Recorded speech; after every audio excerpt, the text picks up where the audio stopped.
My name is Jim Estes, and today I'm going to talk about a drill that I think is extremely important for the swing plane.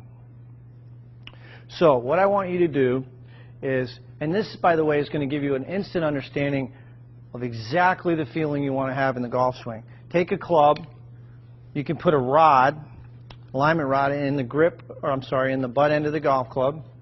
Take the golf club, turn it like you're going to hold it, and then what I want you to do is take that club, put it right against your left hip, so you're holding both clubs here.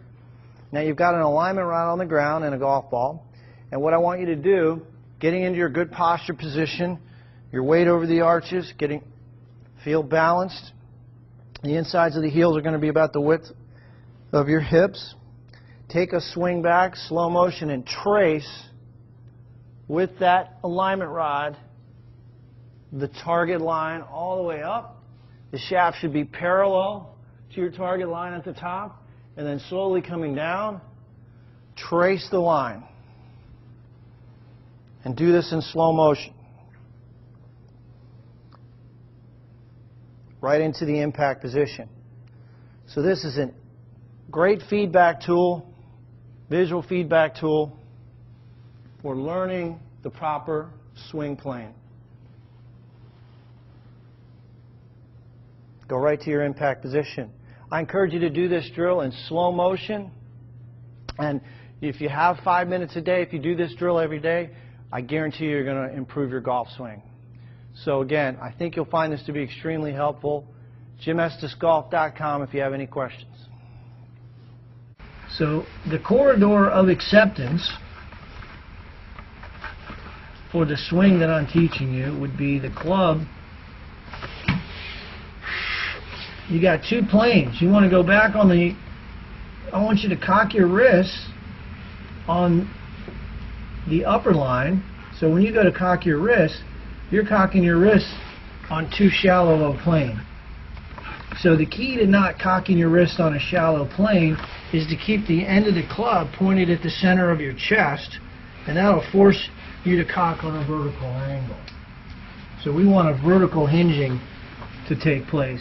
And as I said in the video over here, I'll actually give you an example of a guy who does it. Watch how vertical he cocks the wrists here. So he goes back on a very steep angle. Straight up. But now watch how he shallows it out. And look at the lower body. See how the lower body kicks out of the way? So think of throwing a baseball or throwing a football. What do you do when you throw?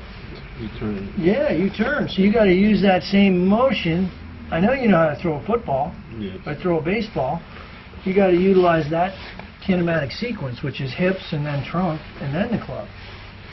So anyway, I'm going to work on trying to get the shaft to be hinging on this plane, 75 degrees, and then coming down on a flatter plane, steeper on the backswing and flatter on the downswing. So that's what we're working towards.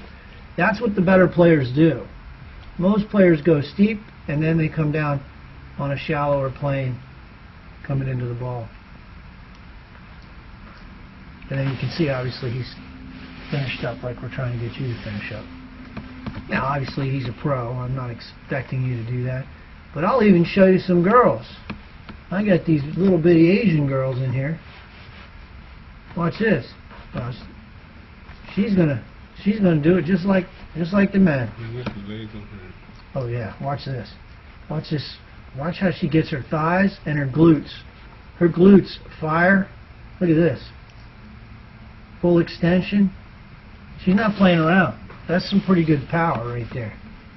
Now, I got some little teeny girls in here too that you would look at them and go, well, they're not anything bigger than a minute. But when they swing, this little girl's probably 100 pounds soaking wet with a barbell in her hand. But watch how she gets her body involved. Her thing, her hair is so crisp. Yeah. But look at that finish, see? And very flexible, obviously. So power doesn't come from strength. It doesn't come from force. It comes from motion. And I got more women golfers in here that I like to show because, anyway, you got the